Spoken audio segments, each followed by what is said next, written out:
like to call the meeting of the Narragansett Regional School District School Committee to order, and we will start with the pledge of allegiance. Allegiance to the flag of the United States of America and to the republic for which it stands, one nation, under God, indivisible, with liberty and justice for all. So, welcome everybody. I'm excited to have people in the audience. I made an announcement earlier, but just in case, we do have a sign-up sheet for public input, so if you did come here tonight wanting to speak, I'm asking that you fill out your name and information, just so that we don't overlook anybody and we can make sure we have enough time for everyone to speak. Yes, and for the record too, which is another thing that makes Mrs. Barney's life a lot easier for us. So the other, let's see, what's the other thing I was going to say? I know, I don't remember. So anyway, we will move on. This meeting is being recorded by NRSD in conjunction with Templeton Community TV, TCTV, and being provided to Templeton and Phillipston Cable Access TV. The first order of business this evening is approval of the meeting minutes from April 24th. And I would take a motion to approve the minutes when someone is ready.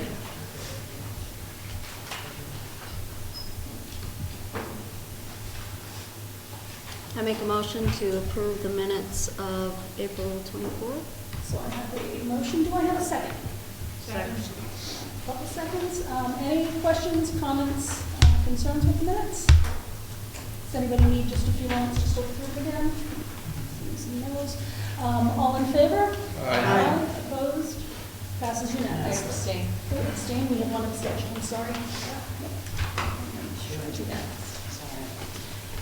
Bills and payroll. I would take a motion to recommend to accept the bills and payroll warrants as presented. So moved. Second. First and a second. Any discussion about the bills and payroll? Seeing none, all in favor? Aye. Opposed? Abstained? Okay, unanimous. So this evening we have some committee business to take care of first, so I'm asked that everyone in the audience bear with us. Every year after the elections are held, we have to reorganize our committee, and we have to do a lot of nominations for chair and the like, and some other votes that we have to take. So again, I just ask you to be patient with us as we get through our procedural items before we get to the meat of our issues tonight. The first thing on the floor is a nomination for chair. In our policies, it says that the current chair retains it until it is moved to whoever the committee will nominate and then elect for chair. So I will lead the discussion. I would take a nomination for chair. I nominate Margaret Hughes for chair. Second. And I have a second. And I'd be happy to do that for the committee. Are there any other nominations? Susan, do we have, we could do roll call? Roll call, yes, okay. So if there's no other nominations, I will do a roll call vote. Mr. Mason? Aye. Mrs. Matson? Yes. Mrs. Robichaud? Yes. Mrs. Kosel? Yes. Mrs. Chippewa? Yes. Mrs. Charter? Aye. And Mr. And Mrs. Hughes says aye.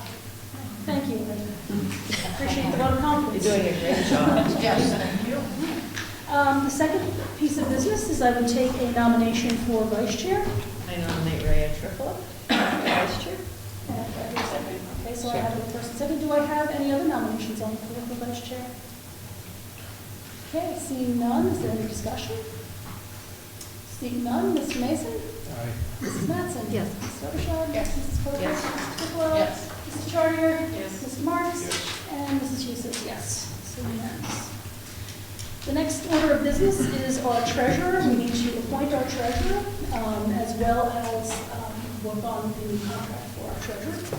So I would entertain a motion to approve Tammy Collar as district treasurer for fiscal year 20, subject to those successful contract negotiations. So moved. Second. First, and I have a second. Is there any discussion? Tammy's wonderful. Tammy's wonderful. She is. Any other comments? Okay, seeing none. Mr. Mason? Aye. Mrs. Matson? Yes. Mrs. Robichaud? Yes. Mrs. Coker? Yes. Mrs. Chippewa? Yes. Mrs. Charter? Yes. Mrs. Marks? Yes. And Mrs. Hughes says yes. All right. Next up, we have our assistant treasurer appointment. And I would entertain a motion to appoint Alicia Kuhl as the assistant treasurer for fiscal year 20. So moved. Second. I have a motion and a second. Any discussion? Seeing none, Mr. Mason? Aye. Mrs. Mattson? Yes. Mrs. Robichaud? Yes. Mrs. Coble? Yes. Mrs. Triplowitz? Yes. Mrs. Chartier? Yes. Mr. Marks? Yes. And Mrs. Hughes says yes.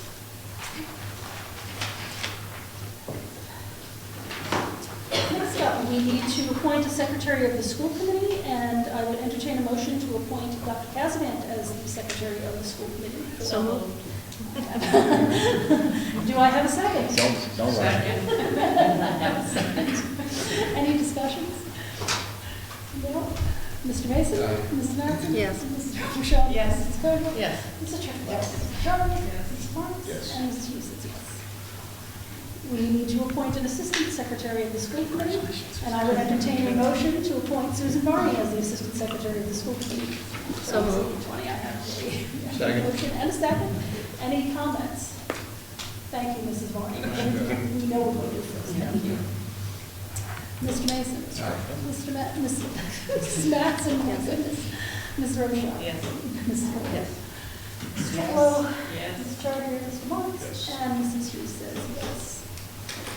The next action is our records access officer appointment, and I would entertain a motion to appoint Susan Barney as the records access officer for fiscal year 20 as per Mass General Law 121. So moved. Second. Motion and a second. Any discussion? It's another thankless job, so thank you, Mrs. Barney. Mr. Mason? Aye. Mrs. Mattson? Yes. Mrs. Robichaud? Yes.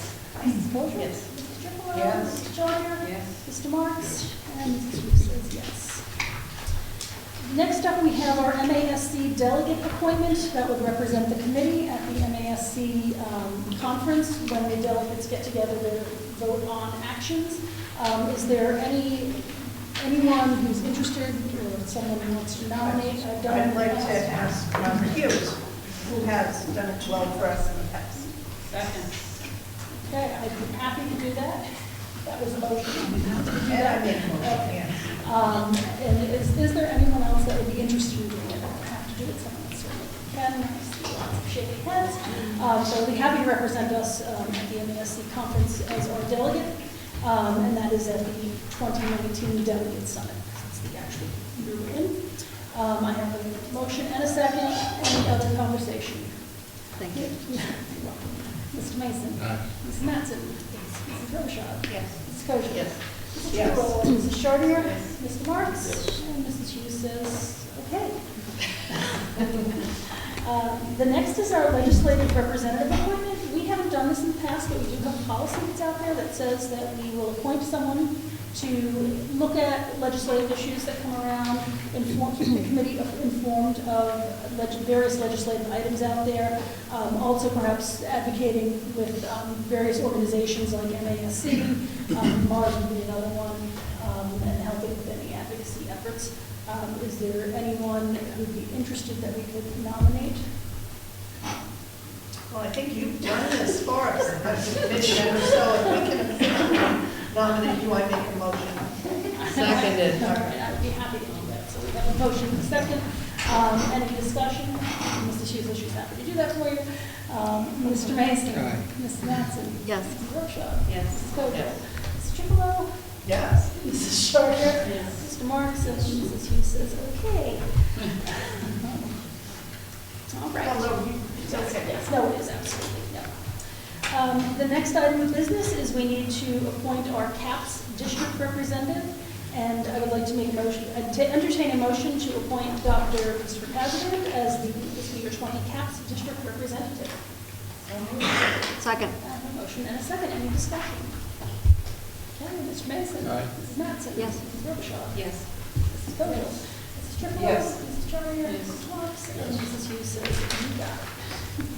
It's right.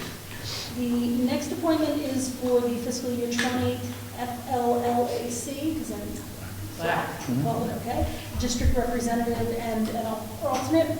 And I would entertain a motion to appoint Dr. Salavardos as our FY20 flag district representative, and Dr. Casavant would be the alternate if necessary. So moved. Second. I have a motion and a second. Any discussion? All right, seeing none, Mr. Mason.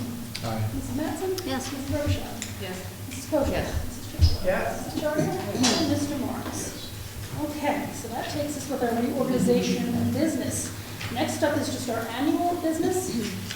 And here, I would entertain a motion to authorize the Narragansett Regional School District Treasurer, acting under the provisions of Mass General Laws, Chapter 71, Section 16G, as amended by Chapter 13, Section 4 of the Acts of 1972, and with the approval of the chairman of the district committee, to borrow money from time to time in anticipation of revenue for the fiscal year beginning July 1, 2019, and to issue a note or notes thereof, therefore, payable with 1 year, and to renew any note or notes as may be given for a period of less than 1 year, in accordance with Mass General Law, Chapter 44, Section 17. So moved. Okay, I have a motion, a second? Second. And I have a second. Any questions? Okay, seeing none, Mr. Mason? Aye. Ms. Mattson? Yes. Ms. Robichaud? Yes. Ms. Scobie? Yes. Ms. Yes. Chocolo? Mr. Chartier? Ms. Marks? Yes. And Ms. Jesus, yes. Next up, I would entertain a motion to authorize the business manager to make transfers necessary within line items to close the fiscal year 2019 budget. And that needs to happen. So moved. Motion, do I have a second? Second. I have a second. Any comments or questions? Okay. Mr. Mason? Aye. Ms. Mattson? Yes. Ms. Robichaud? Yes. Ms. Scobie? Yes. Ms. Chocolo? Yes. Ms. Chartier? Yes. Ms. Marks? Yes. And Ms. Jesus, yes. Just the subcommittee change requests. If anyone would like to be on a different subcommittee that they are on this year, please email me, and we'll get a listing of subcommittees. It probably will stay the same unless someone has a request to be moved around, and we'll see what we can do. So just let me know. They're attached online is the listing of our subcommittees, and they can be found there if you want to just research or contact me if you have any questions. The next piece of business is Mass General Law 7116A, which are warrant subcommittee changes. The governor in January of this year, January 10th of 2019, passed an act relative to regional schools.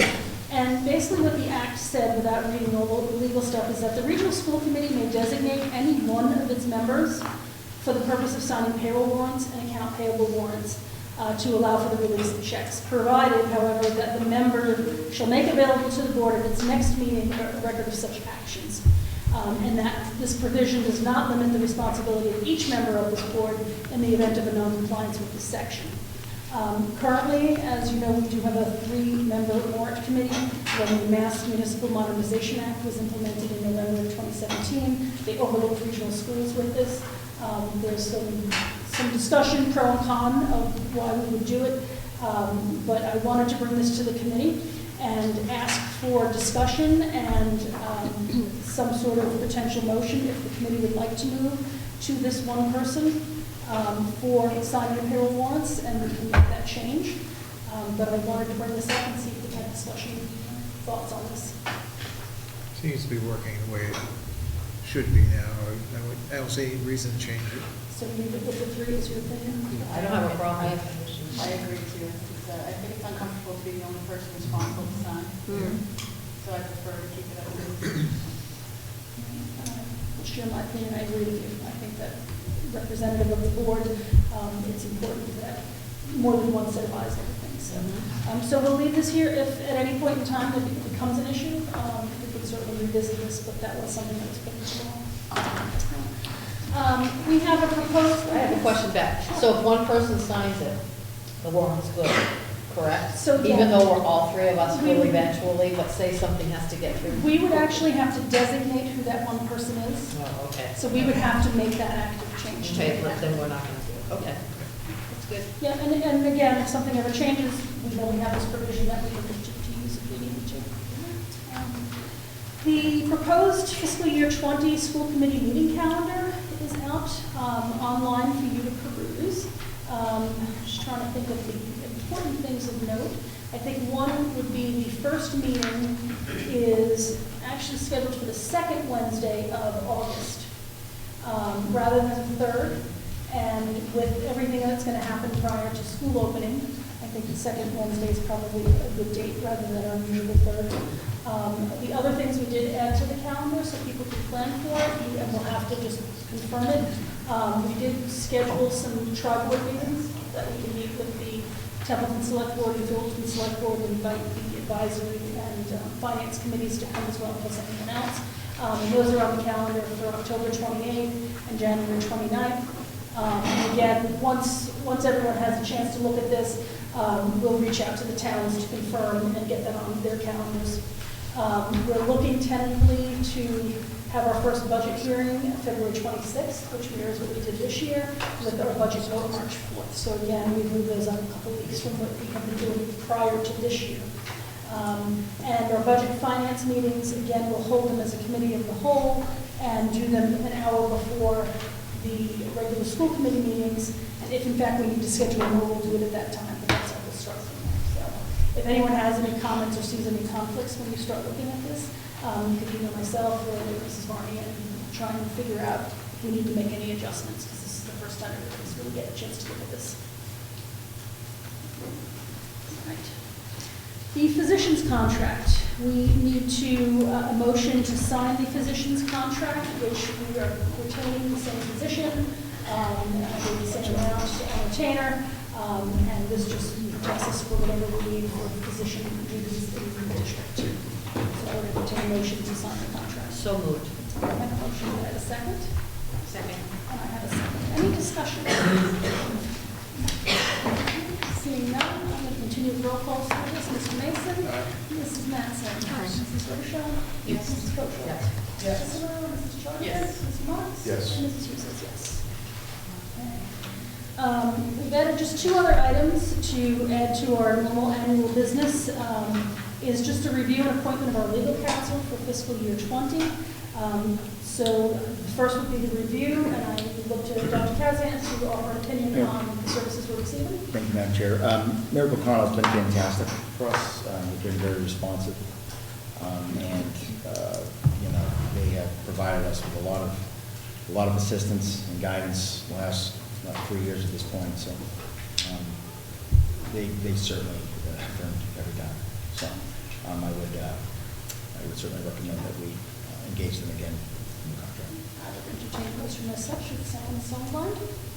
So moved. I have a motion. Do I have a second? Second. And I have a second. Any discussion? Hearing none. Mr. Mason? Mrs. Mattson? Yes. Mrs. Rochelle? Yes. Mrs. Coachell? Yes. Mrs. Strickland? Yes. Mrs. Jarvier? Yes. Mrs. Marks? Yes. And Mrs. Hughes says yes. And then the last piece of annual business is a review and appointment of the auditing firm for fiscal year 20, because we did start using Roselli and Clark, was it 2 years ago? 3? I think it went on. 3 or 4. 3, okay. So just if you would. There's probably nobody better in the state. They do a lot of work out here, and a lot of big districts. We, again, leaned on them pretty heavily as well, and they have responded accordingly. I would certainly recommend that we retain their services again. And such, I would entertain a motion. Someone So so moved. inclined? I have a motion. Do I have a second? And I have a second. Any discussion? Hearing none. Mr. Mason? Aye. Mrs. Mattson? Yes. Mrs. Rochelle? Yes. Mrs. Coachell? Yes. Yes. Mrs. Charter? Yes. Mrs. Marks? Yes. And Mrs. Hughes says yes. Okay. Nice job. You did that. Now I can stop calling everyone else witnesses. Next up, we have our student representative. Representative James, who is student extraordinaire, to come down, report to us. So it is finally the end of the year, so everybody's extremely excited about that. Senior week festivities are getting kicked off. The graduation's the 31st. They're starting their finals now. Today was the first day of senior finals. They have the chicken barbecue coming up, the graduation, the baccalaureate, all that stuff. The seniors also went on to their class trip in Boston, and they all had a great time. And there was a bunch of pictures from it. It was a really good time from everyone, all of them. The class of 2020 had their meat raffle, which was a really good success.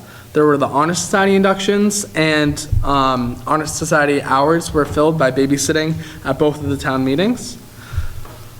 AP testing is completed, so that's very excited for everybody. Tonight there's a concert and an art show in the high school. There was a Salem field trip with the AP English classes, which was awesome because we all had a really good time with that. Ferry Beach is back and they had a great time. The 8th graders are on their DC field trip right now. On Friday, there will be the Memorial Day program, and so we're all going to get up for that. There were a lot of multiple awards nominations for TAMI, which are the Theater Arts Awards, which is awesome. The first graders went to the Ecotarium, which was super cute. The junior and senior prom went really well. The track season ended, and there was a very successful season for the track team. And the sophomores are now taking the math MCAS, and the freshmen will be taking their biology class in early June. So I think that is it. Thank you. Thank you. What times are Memorial Day celebrations in case anyone wants to attend them? They are, the TC and BES Memorial program starts at 10 o'clock in the high school gym. Phillipston Memorial is in Fullerton at 11:15, and the middle school, high school one will be at 1 p.m. in the high school gym. I would encourage anyone that's available to go. I've been to the high school in many years, and I've seen one at Phillipston as well, and just wonderful. Thank you, Janice. The business manager's report. We have a couple grants that are going to be rolling over just to allow for some summer curriculum work. There's just standard like paperwork you have to file for the state, which has been done just to allow that. And it allows them to technically be carried until next June 30, but they'll probably be cleared out over the summer with that curriculum work. And on the revolving accounts, at one of the last meetings, you guys wanted a breakdown of the field trip revolving account under school choice. I have that, but I'm thinking because of the long agenda, we may want to just wait until June for all of that. So is there any other questions you have? Yeah. It's quite extensive. Any questions for Mrs. Geister? Thank you.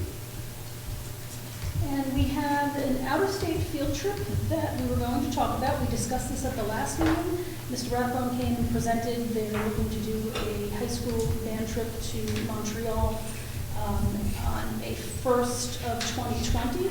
We asked him to go back out and just solicit parent and student interest and let us know how that went and if we had the makings of a field trip. So I know that Mr. Rathbone is busily preparing for his concert this evening, so he's not here, but... I did reach out to him this week, and he said that so far he's got an interest of 27 people. Oh, Okay. So I was pretty excited about that. We can, if someone is so inclined, we'd like to approve this trip. We asked him to reach out and find the information, or do we want to go back and ask him additional information? Madam Chair, may I just say one thing about the trip? When Mr. Rathbone and I first spoke about the trip, he had dates around the April vacation, but if you'll recall, we also had a trip going to Europe at the same time. So that's why we talked about the May weekend instead. Good, that's smart. Just, I would entertain a motion to approve the field trip if anyone's so inclined. So, Motion, do I have a second? Second. Any discussion, comments? Okay. Seeing none, all in favor? Aye. Opposed? Abstained? Passed unanimously. I am going to move the public input section prior to discussion of the FY20 budget discussion. So if anyone, do we have anyone from the public that would like to come down and speak? I can't see if there's any names on the list. I don't think there are. So if you have anyone who'd like to come out and make any comments, please come forward and let us know who you are and where you live.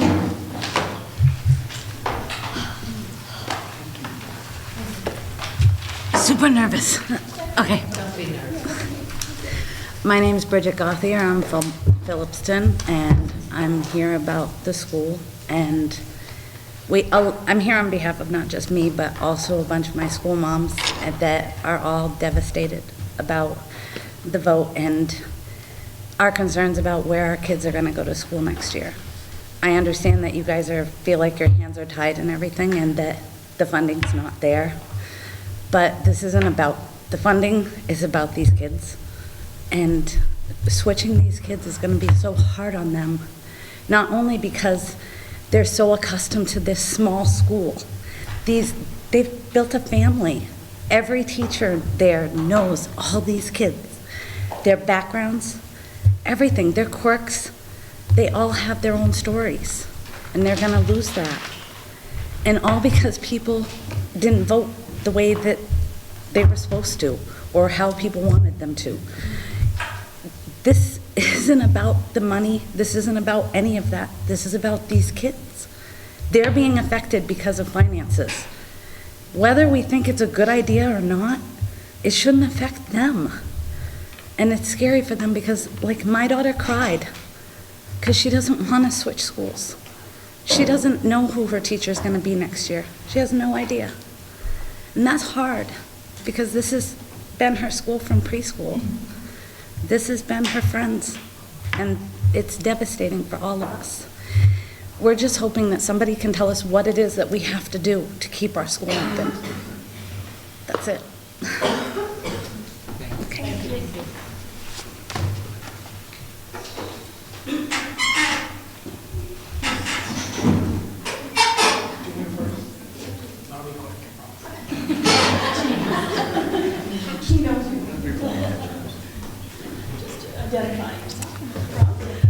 I'm James Hool, and I'm from East Templeton.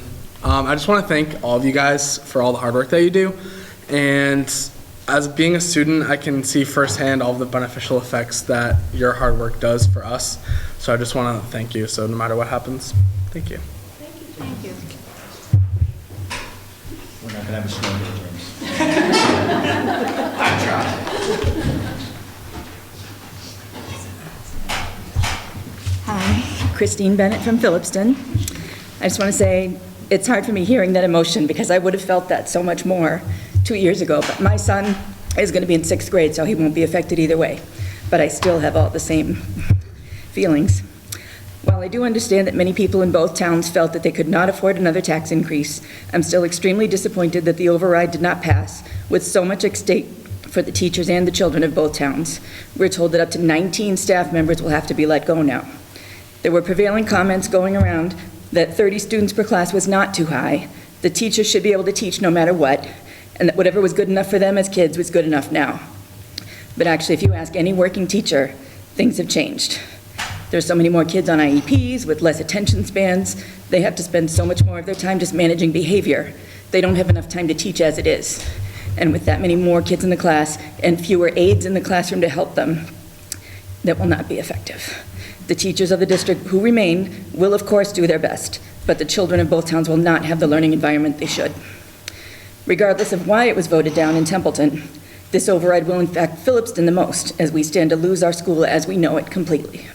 It's not Phillipston's fault that Templeton voters felt their town has been mismanaged for years and didn't trust that new taxes would be spent wisely. It's not Phillipston's fault that Templeton voters had rejected major repairs to all their buildings over the years, so they fell into such disrepair they had no choice but to build new.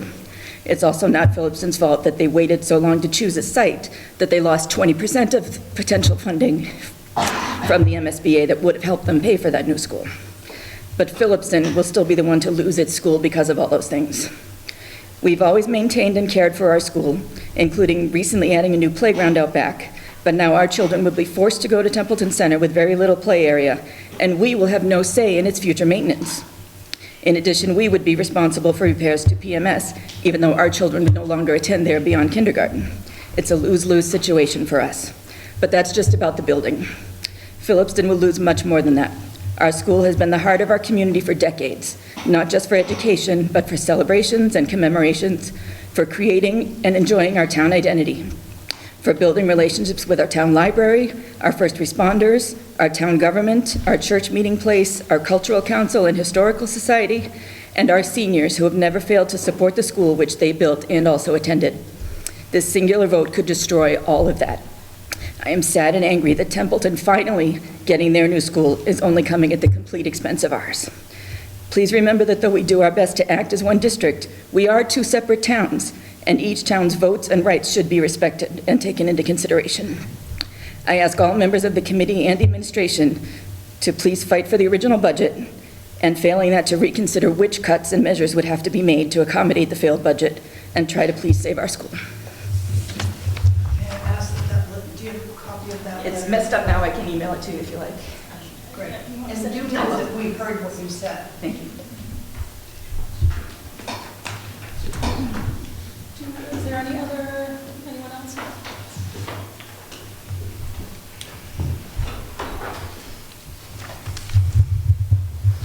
Good evening. For the record, my name's Carter Terenzini. I am the town administrator of Templeton.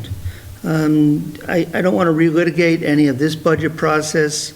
Unfortunately, as you know, my wife's a special education director. Before that, an educator, and I understand why you needed what you needed. The voters, however, by a rather crushing margin, decided they did not want to pay that bill. I think that we all want to try to avoid a 1/12 budget if we can. I've always come to believe that a process we control locally is always better than a process that the state imposes upon us.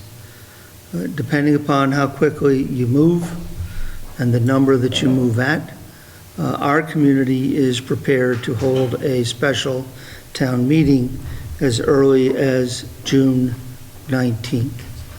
While the decision you have to make is a difficult one, I think that you also recognize, and I know, Madam Chairman, you and I have had the discussion, the prospects of the community of Templeton taking $1 million out of what is essentially a $5 million budget. And I know that's our problem, not yours. I think we all recognize the devastating consequences that would have. So Dr. Cassavant in one flyer had a number of, even if you did X, Y, and Z, there would still be a shortfall of about $247,000, as I recall the number. About a month before that, we had talked in the 235 range. We're certainly prepared to move on either of those numbers, and we're prepared to put something in front of our selectmen very quickly. That would use $365,000, which actually exceeds all of our revenue from this year. The most important thing, I think, is to move thoughtfully, but to move quickly. There are employees who hang in the balance. There are children, there are parents, and I think we all want to move as quickly as possible. Come to the solution, deal with whatever you decide, and move forward towards the next budget year. Thank you. Yes. Templeton voted for Phillips did not, so I just want to clarify. Yes. What you said about, the numbers weren't overwhelming in Phillipston, I get that, but I just want to clarify. Certainly on the Templeton side, I would say the margin was so crushing that we could not at any time in the near future think of going back to the voters for any sort of substantive number. It was 71 to 29. I just want to clarify. Yeah, oh, absolutely, absolutely. You're not doing clarifications now, Thank you. Anyone else from the public like to say anything? Okay, seeing no more public input, I will jump into the FY20 budget discussion. And we'll start with the town meeting, town election updates. I'll do a quick synopsis and then get to Dr. Cassavant to supplement and add the additional information that I want to.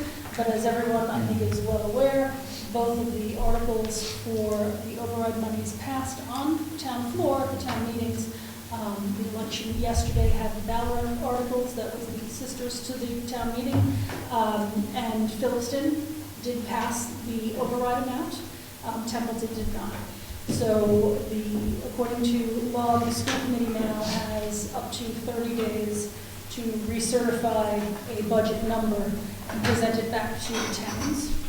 At that point, the towns, if they have not already passed the budget that would allow the funding of what we submit, would need to have a special town meeting. So I'm kind of playing off of what Mr. Terenzini has already talked about with the special town meeting, and then it would go in front of the town of Templeton again.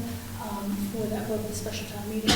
And from there, if it passes, then we would have a certified budget. If it doesn't pass, it comes back to the school, and we would get into what we would talk of a district-wide meeting or a joint town meeting. There's a couple of different terms that both towns would come together to try and agree and pass a number. I think the critical point that we have to consider as a committee is July 1st looms fast and hard on us, and that is the beginning of the fiscal year. If anyone's familiar, because they have nothing better to do than to read state law because it's so much fun, on July 1st, Dr. Kazavet is required to call the Commissioner of Education and let them know if we do not have a fully approved budget. And that kicks off this 1/12 process that they put us under, that we have to operate potentially in 1/12 of FY19, and it has implications. So we have a lot of things to consider as we move forward and try to decide where we go from here.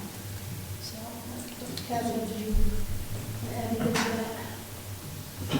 Really, no. You know, when I say this, I say it unfortunately that, you know, we've talked about the budget a lot. The process, not so much, but we've just been through it. So now, as we know, we've come to a decision. We need to come to a decision. The school committee has come to a decision in terms of where we go from here. Certainly, this is not just a money issue, as we know. You know, it's a personal issue. It's an important issue. You know, I say this begrudgingly, but unfortunately, you know, it all points back to needing the money.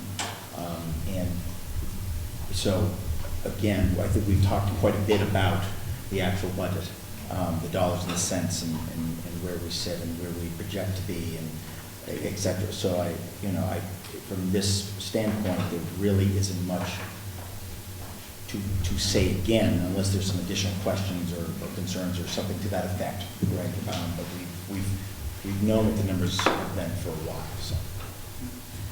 Committee comments at this point, Ms. Matson? So,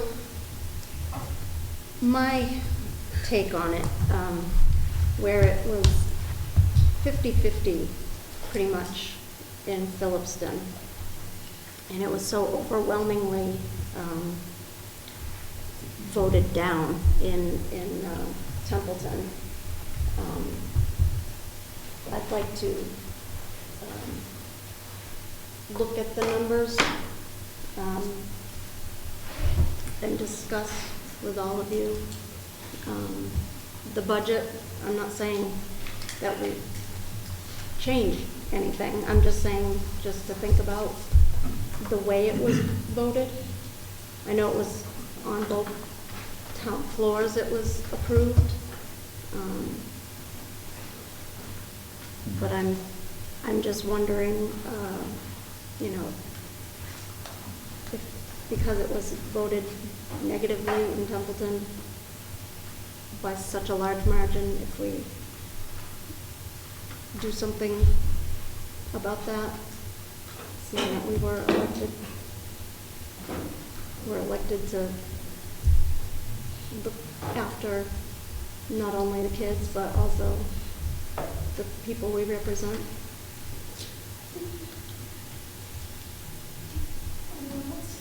It might be a good idea to have Dr. Kazamat go over the process that going forward, what would happen if we recertify the budget at the original amount, and follow that process through to see where we come from. Yeah. Let's get. So, we have an emergency meeting sort of scheduled for the 21st? So, The 23rd? yes, in anticipation of needing further discussion, we did put a meeting on the books so that we could potentially meet if need be, based upon what the committee wills at this point. I don't feel like 2 days is asking too much for us to really kind of regroup and figure out what we're going to do. And I would prefer to pass over all the money articles, all the money talk until the next meeting. This Thursday? Thursday, yeah. Well, you have two people who are, you would, it's tough to push it off any farther than that. Just, it's really just before we came here, so what happens if we get something if we need it? It is scheduled. It's up. I can go through the process just real quick. I don't, just real quick, yeah. So if I miss a step, meaning a vote or meeting, please forgive me. But obviously, if the committee votes the original number, which is $1.1 million more than the allocated budget for both towns, or at least for the vote, then ultimately, if that is the will and that's what's certified moving forward, of course, there's a special town meeting that would come in between this, but ultimately, it would go to a joint town meeting. Then you'd have one more option as the school committee to recertify that number. And if that isn't, if it stays the original number that was budgeted, then literally I call the Department of Ed, Christine Lynch, and we say that we do not have a budget. At that point, we declare that. We then through the commissioner's office or the commissioner himself will accept that information, and then they will require a great deal of information probably from us, but they've given us a heads up what that might be in terms of budget documents, etc. And then they will, and it's a quote, take many things into consideration, and then they will set the budget using the current FY19 budget year as its foundation, so to speak, and then we move forward, in essence, educating the children and going about the business. So what people want to probably hear is that, yeah, it's certainly a stay put. It's certainly what we understand is that the monies in terms of salary and staff would be enough to what we have today, as we sit here today. The configuration could very well be the same configuration. Again, it really just kind of freezes time, so to speak. At that point, the school committee could very well have as many joint town meetings as it would want to see if something could be agreed upon. But on or about December 1, and I think the state, and I think I want to say this, it's the Department of Ed. So I think that there's been some miscommunication, it would be the DOR, or it would be, no, it's the Department of Education Commissioner, yeah, of Education, or his representative. So, Dairy Education, DESE. So they are the ones who come in then eventually and say, okay, they could set that limit. They could keep us, by the way, they keep us on what's called financial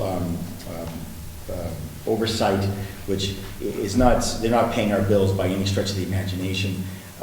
We just funnel everything through them so they see spending patterns, et cetera, et cetera. I believe there's also a part which that anything over $25,000 or maybe $35,000 expenditure, it needs to be at least cleared through the handler, so to speak. But ultimately, December 1st, the rate is set. The question that we asked the office, Ms. Christine Lynch, was the fact, how would we know at that point in time that we would receive the funds that we believe we need to keep everything the same? And she said, you do not. They do not make any programmatic decisions. They will not say, gee, I think you have too many X, or you have too many Y, or you shouldn't have this, or you shouldn't do that. They come in and look at the finances strictly. They're not going to say, buy this reading program, you shouldn't have bought that reading program. They look strictly at the finance, and then they make a decision. And then they very well may keep you on that new rate for the remainder of the year. There are a lot of unanswered questions. I believe that that's by design. The state does not want to get into the business of refereeing these issues. They make it fairly difficult. and, to survive it. That's why the cash flow is a big piece to that. They want to see that whatever they do decide is the number, that the cash flow is enough to keep X running, whatever that is. So, in a nutshell, which I'm sure I've missed a procedural step or two, I'm sure, but in the end, that's where we could be. The issue is that in December, we could very well be in a position where we have to move folks back, forth, hither, yon. We don't know. That has been my concern from the beginning. It's my concern always. If I could be assured by the state that that would never happen, then I think it's a different conversation.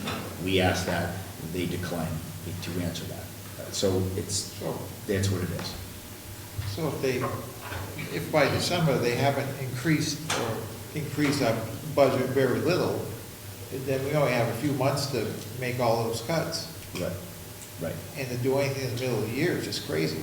And so conversely, if they do give us some money, then the town doesn't have time to cut, the amount they would have to cut. So, from my perspective, never going through this, obviously, very few have, the folks I try to speak to, the fear is that no one thinks they'll get every dime, right? But it's getting less of that, and so what do you do with that? And so now you become now all of a sudden there's a void to your automatic. There's an automatic void to your budget, and you're scrambling in December. Absolutely, on both sides of the ledger, so to speak. Town, school, towns plural, school, etc. So you're right. That is the concern, and they're not very apologetic about not getting too much in depth about how that process will go.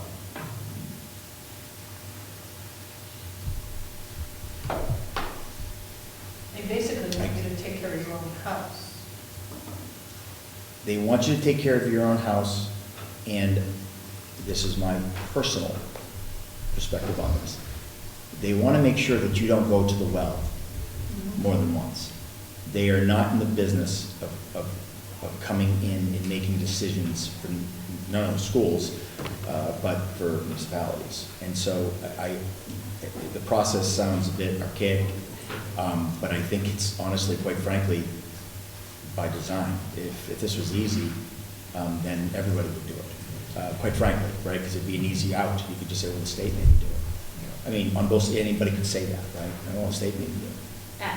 I mean, I don't know. as much as I was very disappointed by what happened yesterday at the polls, I don't think we can put our school district in that kind of uncertainty for the next 5 months until December 1st. We're doing that to our teachers, we're doing it to our administrators, we're doing it to our parents and our students. This is not a good situation.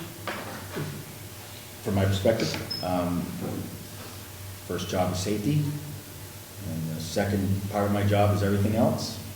I'm certainly not going to say it's a safety issue. I won't go there, right? Because we're safe, and those are not the things that we're talking about. But we're talking about emotional safety, and we certainly are talking about transition that is beyond compare. I don't know that that's been done. I clearly understand and have stated on several occasions that I fully expect, at some point that someone's going to criticize the fact that we moved them and we didn't have to, and this was the plan all along. The plan was not to go through this much. I mean, honestly, this is not a plan. No one says, I think I'll just go ahead and be $1.1 million short, and we'll figure it out as we go. We are talking about people's lives. We're talking about children's lives. We're talking about people who have to, literally are the breadwinners of their families. And I take that responsibility very seriously, as I'm sure the committee does. But I'm not a gambler. I don't want to roll the dice on anything, ever, just in general. And I'm concerned with the lack of information that we are getting at any level, because it's pretty clear that they won't give you everything you're asking for, but they're certainly not going to give you probably what you want. Somewhere in this gray area, what does that mean? I don't know. I mean, it's very nebulous, so you're right. It's concerning to me. That's a long time to live in that kind of uncertainty. And, right. So yes, I mean, I've we've talked about, I've talked about it a lot, we've talked about, we've done the circuit here, it seems like, but it's that important to do that. The vote yesterday, I have no idea who voted. I don't vote in this town, quite frankly, but seeing the swing or the difference between yays and nays, folks, there had to have been people who have kids in our system who voted, to the negative. I'm just going to make this wild assumption. How do I know? I can't tell, but that's quite a swing.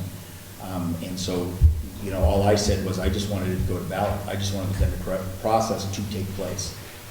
That is important to me personally. One person, one vote. That's what it's about. The communities had its chance to do that. And it was very close in Phillipston, which was surprising. And it was, I forget who I was speaking to, but it was a landslide to the negative for that. And I think that speaks volumes.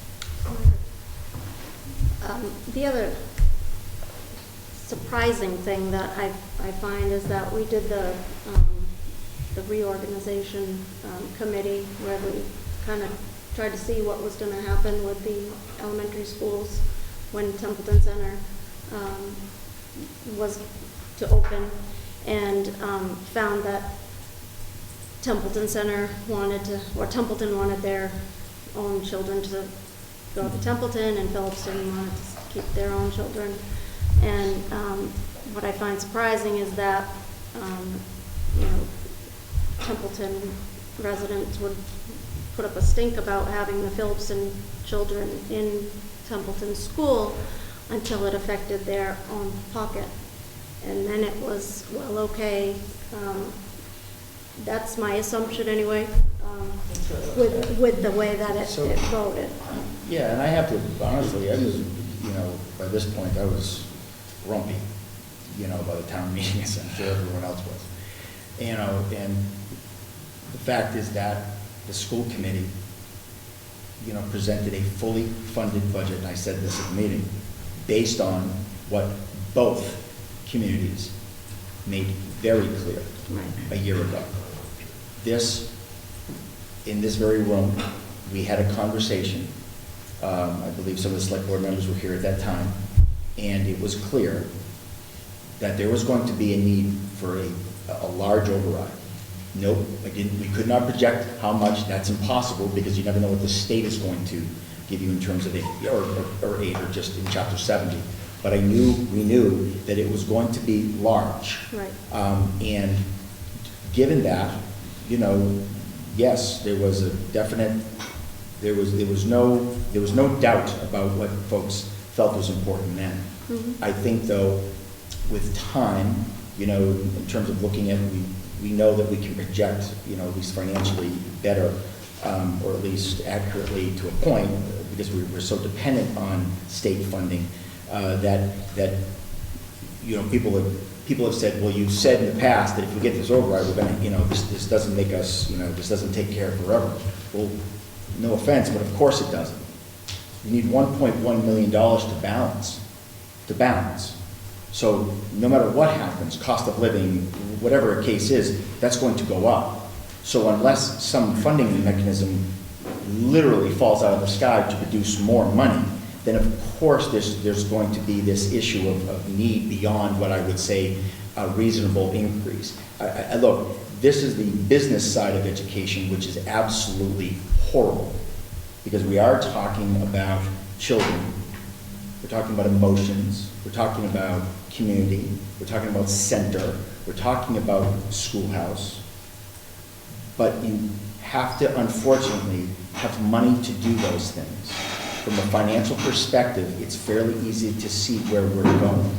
My job, one of them, is just to inform, is to give as much information as we can, as accurately as we can, as quickly as we can, and to project so folks can make decisions. As I said, the superintendent loves this configuration. Why wouldn't I? Why wouldn't I? As long as folks are willing to pay for it, then okay. And that's not sarcasm. You pay for what you, right? You pay for what you value, what you want. There are 2 towns involved in this process. So I don't know that we can afford that, given what we do. So if you'd ask me directly, okay. Can we afford it ultimately if we increase taxes by X? And I would know even what that would be. Sure, we'd have to do it in both places. But that's beyond our scope or my scope.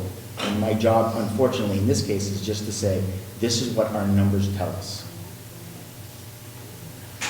I can't, though, stress any, what's fallen off the table, though, is that, and I'm going to say it again for who knows how many times, if this district, by the way, what we're good at is educating kids. I know that it doesn't play into some narratives. People like to say things differently because it fits nicely into the story. Here's the thing. 250 different children with school choice into this district. No one sends their kid who has access or mobility into a place that is not physically and emotionally safe, period. There are plenty of other places around to do that. We have an opportunity, so we rely not only on the great teachers that we have, I'm not placating, they know better, right? But we do. We need that money because I realize I get hit with a lot of business model questions, right? Well, in business, if this was this, if that was that, and this is how I respond. Does your business pay for your health insurance? The answer is always yes, unless they don't have health insurance, which I don't want to know, because I believe that's against the law, right? Okay. So the district, through school choice, pays 60% of this staff's health insurance. That's roughly $800,000. If I don't clear, right? I keep saying that. From the business, like it's my checkbook, right? If the district does not at least bring that much in, that cost is coming back to the towns. Period. And I think that even the biggest critic of schools, or us, or me, for that matter, right, would have to argue that health insurance is one of those things that every employer needs to pay. But that's not on the rolls, ladies and gentlemen. That $800,000 is not picked up here at all. It's part of the overall. So I have to say that again, because if we cannot keep up with what we lose naturally through graduation, that net of call it $700,000 a year roughly, if that drops below, that cost is coming back to the districts. It has to. So I have to be able to, still attract kids, and that's easy with the teachers that we have. So I have to say that, and I apologize for going on, but that sometimes gets lost, because if we cannot take in school choice kids, folks, then there's going to be even more coming back in terms of cost. So I apologize. I think Dr. Kazman was very clear again on the town floor that these voters who voted for the override were voting for a choice. They were going to keep the configuration, or there had to be a way to make up that money. We came into this process without, with what is the town going to give us, the answer was zero. So when we get to the point where that is what we have and we need that money, they knew ahead that's what they were voting for. Not a year ago, but it was said then. This time it was right before the vote. And people voted knowing there would be changes. We cannot keep doing the same thing and expecting the more money to come in. Something has to change. And, I know that you worry that your students will be as comfortable in one place as they are in another, but we know that they are. Once they get here and they have their new friends, that's how it is. And that choice was made clear on both floors, I'm sure. I know it was in Templeton, and we still had the vote we had. So they're saying we have to somehow control this budget. And we have to also be clear what the over amount is in the budget. Because that 900 and something thousand wasn't all for the school. And people have to know that.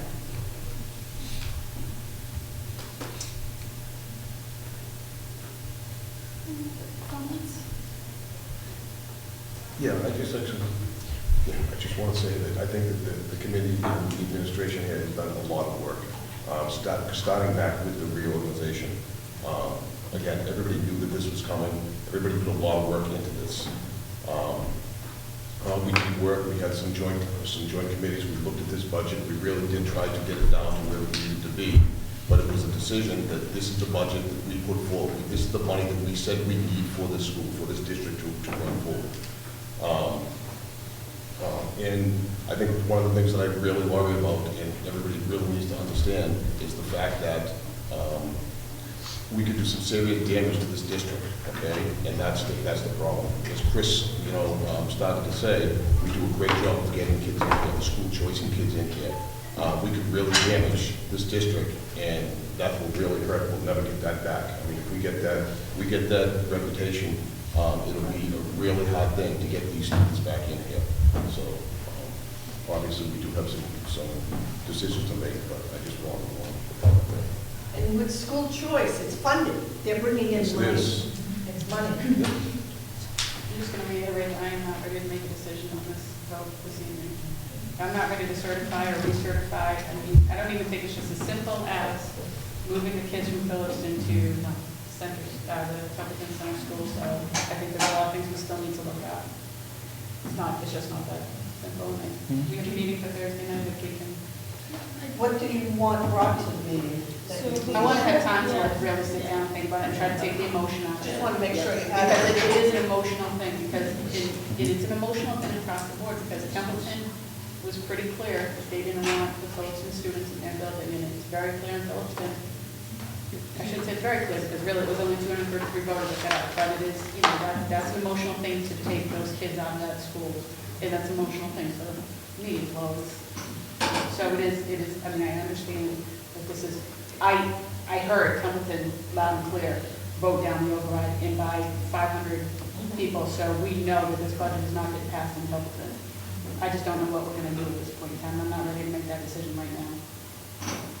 Okay, we weren't ready to do it. Yeah, Wasn't on the list. I'm just sorry. I just want to make sure you had everything you needed Thursday. Well, it is on the list, technically it's on the list to be certified.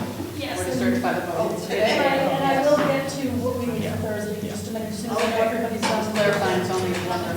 Mrs. Kosher, you have? May I make a motion that we pass over the certification? So if I could just make a comment first, and then I will take that, if you don't mind, because I'm trying to be a good servant to the assembly and hold my comment for last. I just wanted to reiterate a couple of points. One, as has been said, your school committee voted a fully funded budget based upon feedback we received from the community. We heard you loud and clear over a year ago. We funded that budget and we brought it to you. It was disheartening for me to sit in the Phillipston town meeting and hear how the district is doing things to the kids. I want to reiterate, we brought a fully funded budget. It is not the district doing anything to the children. It is the towns deciding the funding that the district will have so that we can provide the best educational resources and supports to the kids here. So please know that we will do whatever we can to the best of our ability, wherever we end up with in this whole budget discussion. And believe me when I say I remember seeing a lot of tired eyes here, most especially from this end of the table, with the thousands of iterations that we looked at for these numbers. There's no money hidden anywhere. This is what our kids need. If the towns are speaking, and they spoke fairly loudly yesterday in Templeton, and Phillipston made a statement, look just how close that vote was. We need to discuss, and we need to figure out, what we can do for this district. I think what people are missing, and we've heard pieces of it, is we have a school choice issue. If we make changes that jeopardize school choice, as Dr. Kazan had said, we now have a whole funding source that goes away that has to be absorbed back into the towns. If we don't ask for it today. We may be asking it from you another day, a year, 2 years, whatever it is. And guess what? There are certain costs there that are non-negotiable. This is non-negotiable. The towns will have to pony up at that time. I think the other thing is there's timing of things. You know, we hit July 1st, and it's a new fiscal year. So this committee has a lot of thought to give, and it sounds like in the next 2 days, before we sit down to figure out how do we implement a plan and a potential budget number to certify and recertify, I should say, that allows us to be fair and equitable to the students, to the staff, and the community, because timing is key here as well, which is one of the reasons that we're going to get hopefully a number certified soon, so that because the process, as we've said, Templeton needs their special town meeting, so that has to happen, and this timeline, there's not a lot of time before July 1st. Sounds like it's still a ways away, but you know, I know our kids will be home from school any day, it feels like. And that is going to come sooner rather than later. And we may be forced into a corner if we don't have an answer or anything resolved. And that is something that I also want to employ the committee to think about in the next 2 days before we meet, is what does it mean to hit July 1st without a number? If that, even if we recertify lower, if it doesn't pass, because there's a chance that, what does it mean to us? And what does it mean to the kids? And make sure that we start considering these things before we sit down to have those discussions. So, if there's no other discussion at this point, I would entertain a motion. I believe I heard you say to pass over. So I have a motion to pass over these FY20 budget, and I have a second on the floor as well. Any discussion or comments? Okay, so all in favor to pass over this item? Aye. Opposed? Abstained? So that was unanimous. So the housekeeping on that will be, there is a meeting scheduled for 5:30, I'm sorry, 5:30 on Thursday. Oh, it's not 6? It'll start at 5:30. And that will be we technically need to send this back to the finance committee, so it'll be a finance committee meeting, which is the entire committee, but technically it should go back there to start with. What I will tell the public is we will be entering into executive session at the beginning of that meeting. A lot of the discussions that we're going to have some contractual implications that we've contacted legal counsel to find out what we can and can't say in open session, so that we don't have any issues with our unions and our contract employees. So we're going to start there so we can have some discussions, and then we'll come out of executive session to have further discussions. After that 5:30 meeting, we also have, because we'll adjourn from the finance meeting and go into a regular school committee meeting, which we can hope at that point in time to have a number to certify, if Mrs. Geister can work all of her magic with her spreadsheets, so that we can certify the correct numbers at whatever the will of the committee is at that Is the point. meeting going to be here? So that's a good question. So I know Mrs. Varney has been making all the arrangements. Will we have? Okay, so we will meet here at 5:30 on Thursday to start the discussion. The meeting for the official school committee is posted at what time? Is it at 7? 7. But what I will say is it's, I believe, 7 o'clock or immediately following the finance. So if we run long in our finance committee meeting, we don't want to stop the discussion because we need to get to the point where hopefully we'll be ready to come out and inform everyone what the committee has decided. So that is what the anticipated schedule on Thursday would be. So if you do show up right away, please know the door, we'll have a sign on the door, that the executive session is happening, and we'll take it off as soon as we're ready to come out and have discussions at our committee and an open session. So, is everybody good with that? Okay. All right, so we did input. NDEA, do we have any? Oh, there she is. I have to bring my daughter to Worcester. Okay. Nope. Okay. Perfect time to talk. All right. School committee already said quite a bit. Is there anything else that anyone would like to comment on, perhaps even outside of the budget? I just want to say good luck to the seniors. This is their final week. We have a whole list of events which I believe have been circulated and is attached that we'll get to in just a minute of senior events. And again, plug for the Memorial Day program at the different schools because the program is just fabulous. All right, we have surplus items. There is a list of surplus books. And this list was submitted to us by Ms. Police. And there's a bunch of books that have been identified that are surplus. We've employed what we could, but we do have extras of many of these books. And we are looking for a motion to vote that they can be moved to surplus so we could get rid of them appropriately. So I'll entertain a motion of someone. So moved. I have a motion. Do I have a second? Second. I have a second. Is there any discussion? Seeing none, all in favor? Aye. Opposed? Abstained? Motion passes unanimously. Superintendent report. Okay, so ultimately, we were just checking our enrollment. That's usually what I give here. Our enrollment has not changed. That should not surprise anyone. Although, I mean, being in May, it's, we shouldn't see too many swings one way or the other. Our school choice list continues to grow, and we have accepted those students at the middle and high school that we received approval last month. So otherwise, that's usually the other part of what I explain out. We had a great session with so Dr. Solivares came last month to give an update on the coordinated program review for the special education department.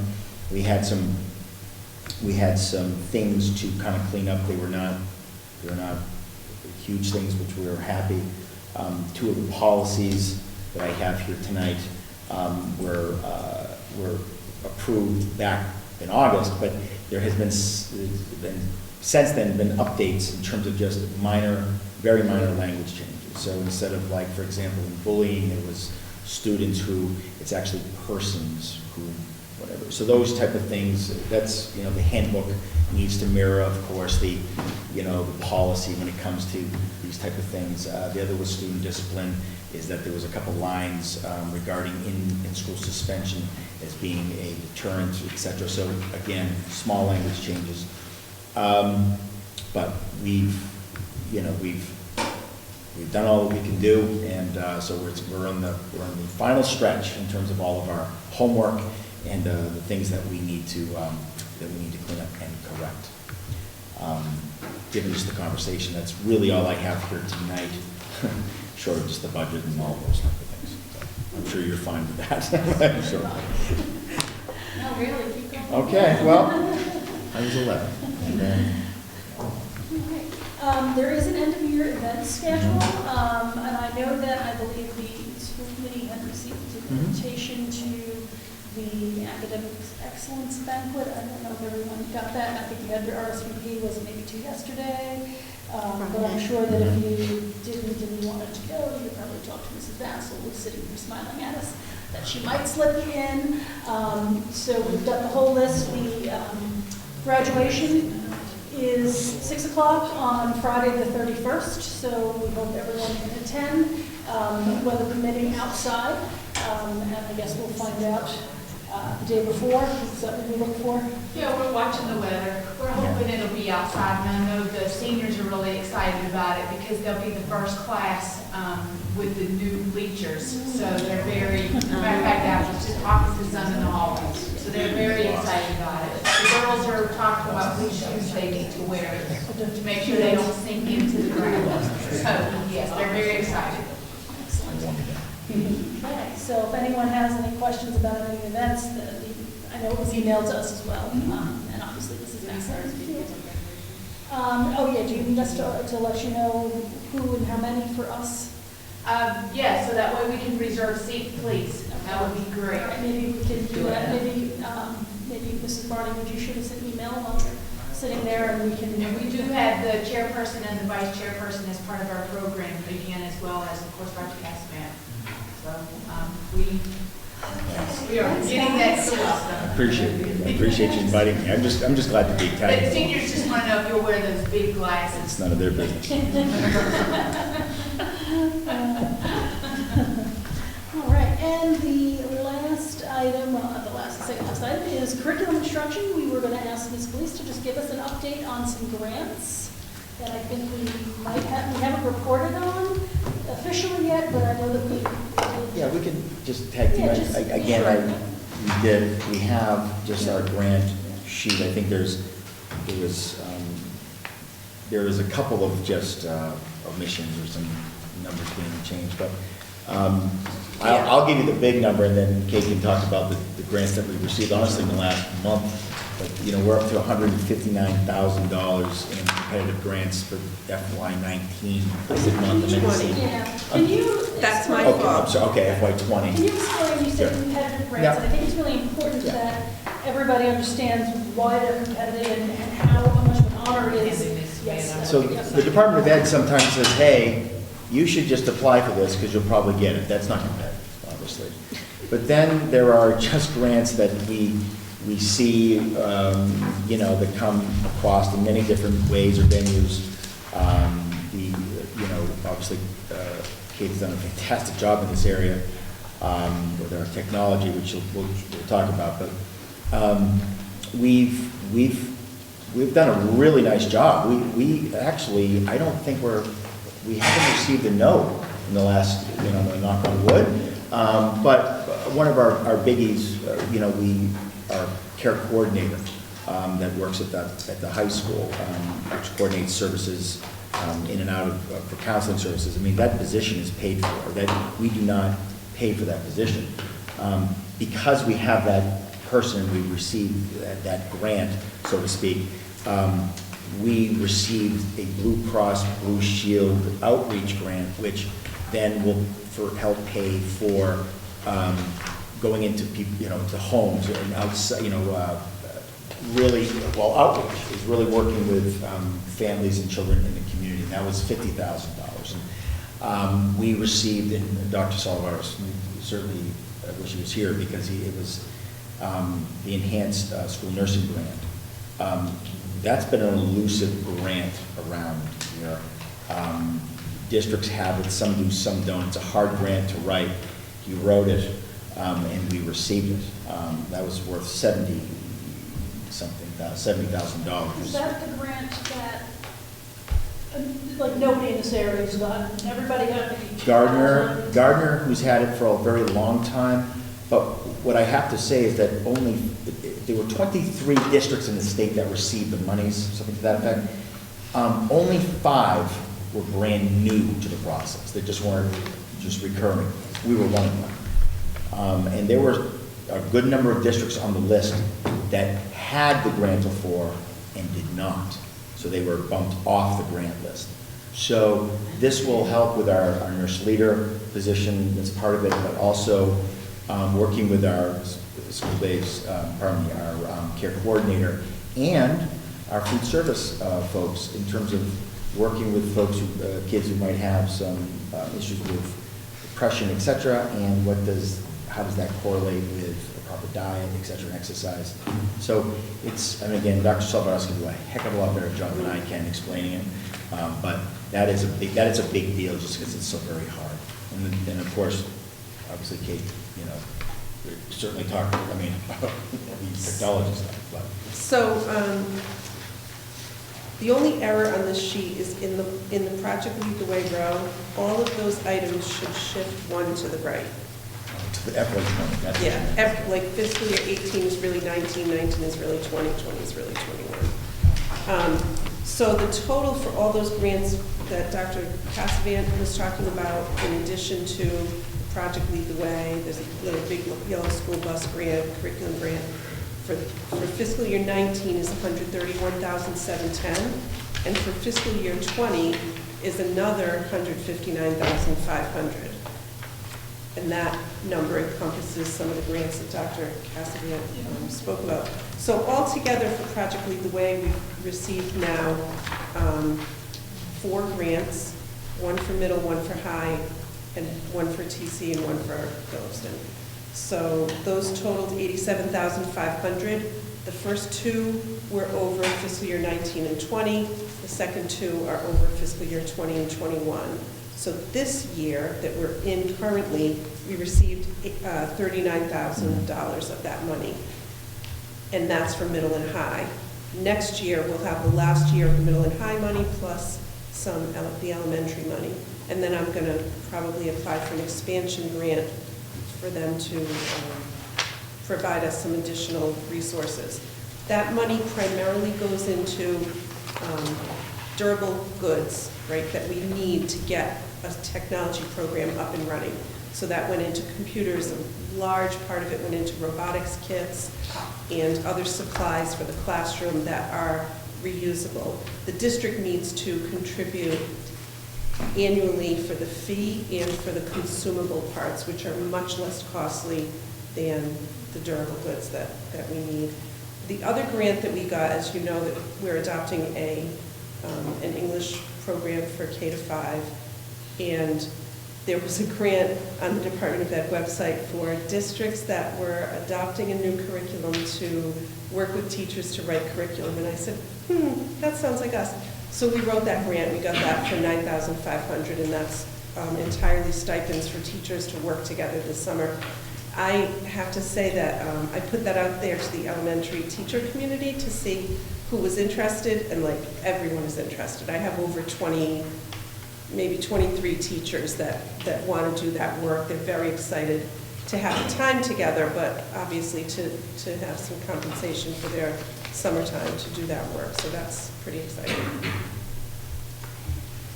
Anybody have questions? And just a little clarification on the competitive part, right? So we get what are called entitlement grants. Entitlement grants are like Title I, Title IIA. The federal government, through the state, says you're going to get this money. They allocate you based on a formula. You have to still write that grant, and you have to comply with rules and regulations about what it can and can't be spent on, and timing and so forth.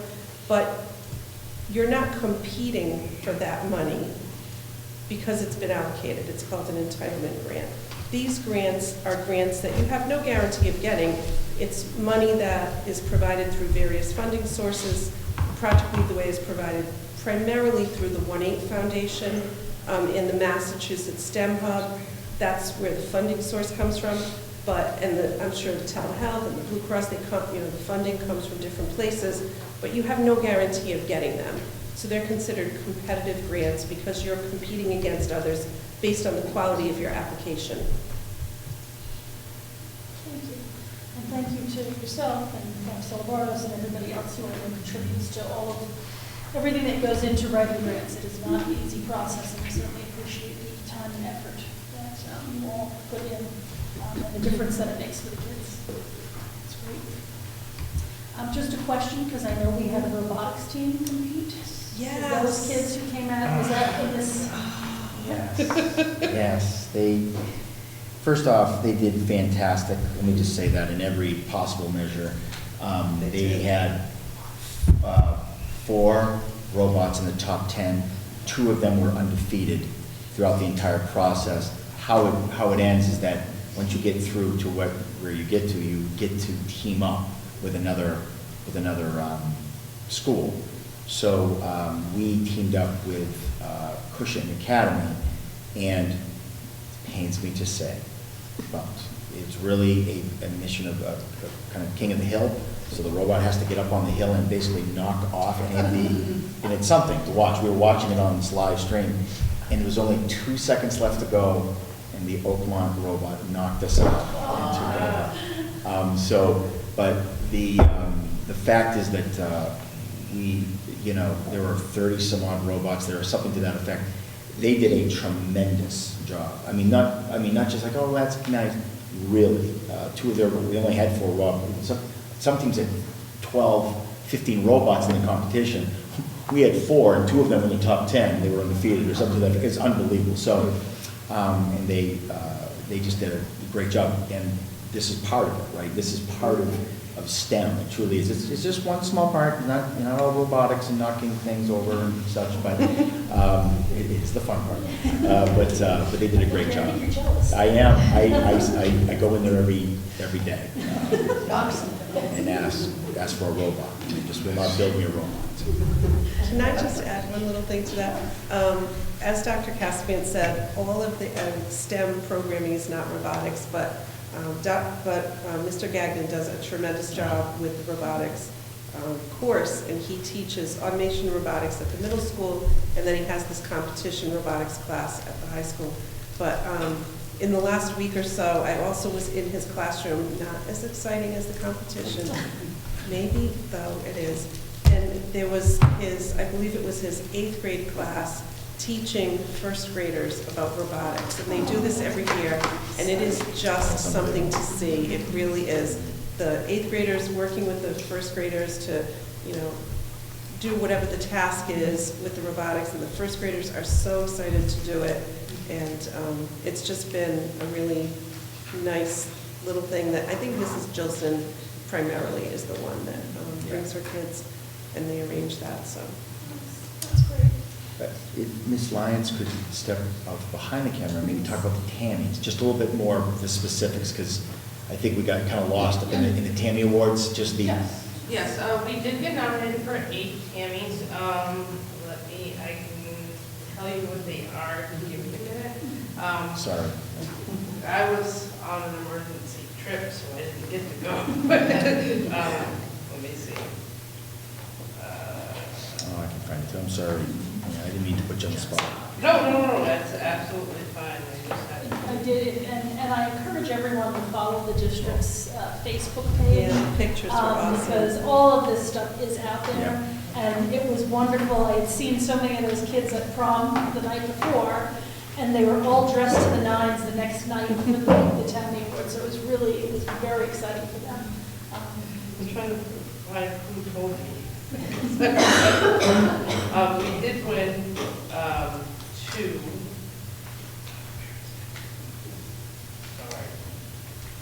We ended up with Best House Experience and Best Visual Excellence. So we were up for costumes and makeup, sound. One of our students was nominated for his appearance, our FDR on Column 1. He was nominated. This is all off the top of my head, so you'll have to bear with me. Not your average chorus. We have our nominated Not Your Average Chorus member was Emma Lyons.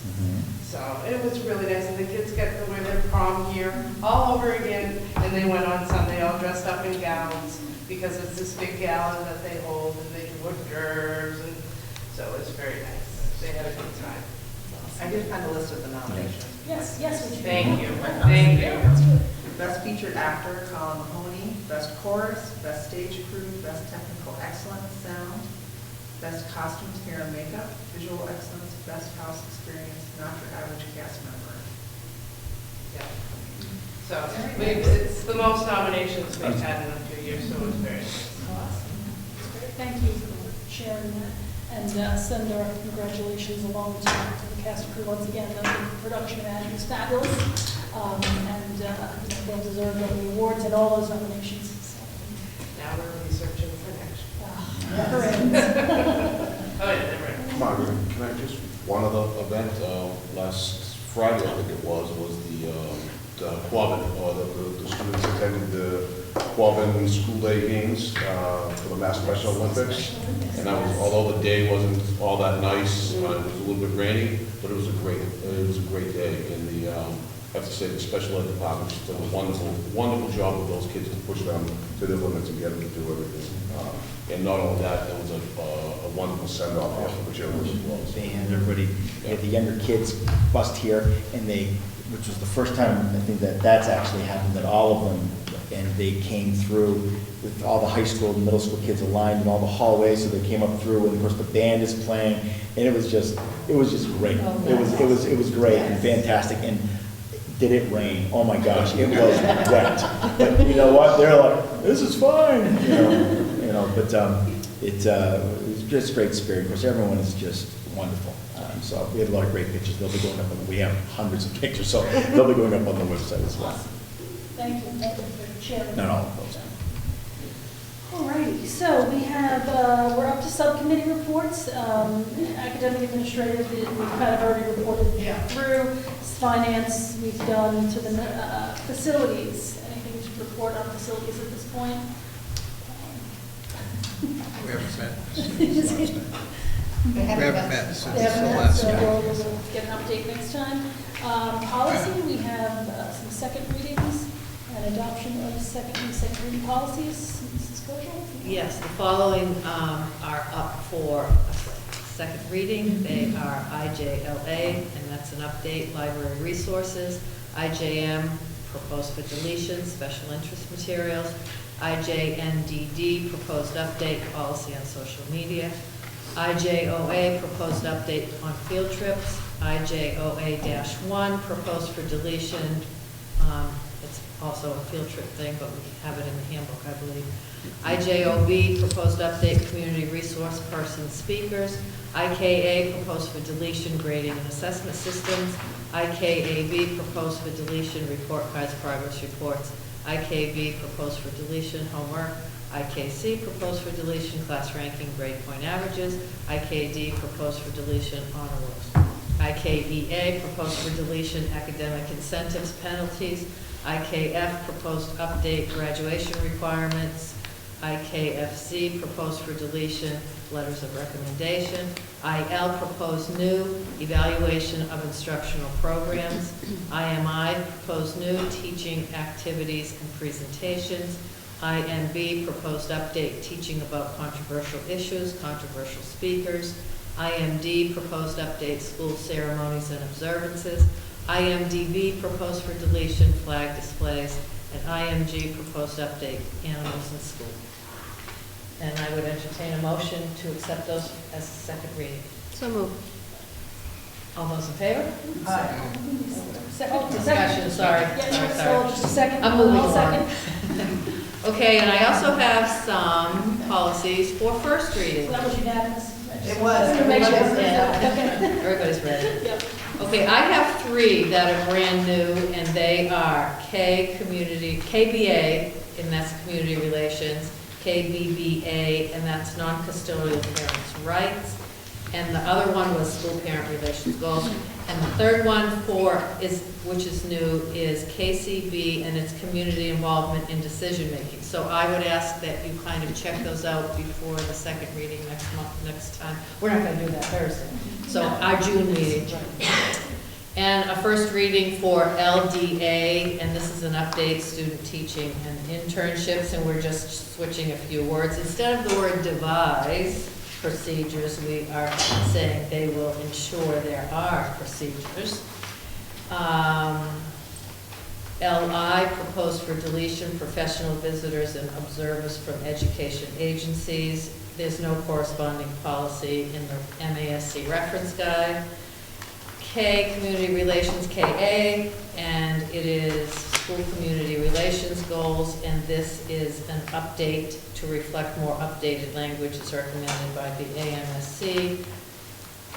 KDB is proposed for an update, public's right to know, and again, we're adding a line in there and we're deleting a word. I'm not sure, one of the words we were going to delete is guardian at the end of the record thing, but I think we'll talk about that at second reading. So those are coming up as a first reading. Do we have a motion to entertain those for a first reading? So moved. Second. Discussion. All those in favor? Aye. We're getting there, guys. Yeah, we have Just have just few to go. more Ks and a few here and there. Long-term planning, I know we've kind of been on hiatus with budget. Templeton Elementary School Building Committee, how's our building? School? Very close to being done. Your furniture coming in the first week of June, will start trickling in over the summer. You've got black topping, curving, everything's just going really well. Thank you for your pictures. It's nice to see. The Phillipston Memorial Building Committee, I don't think they've met since we. We're actually there tonight. Meeting. Right now. Right now. Okay, so we'll get that later, I guess. Correspondence, we have nothing to review at this point. The next meeting, regular meeting would be June 19th, at 6 in the Kiva, but of course we have scheduled a meeting on Thursday as well, as we noted earlier.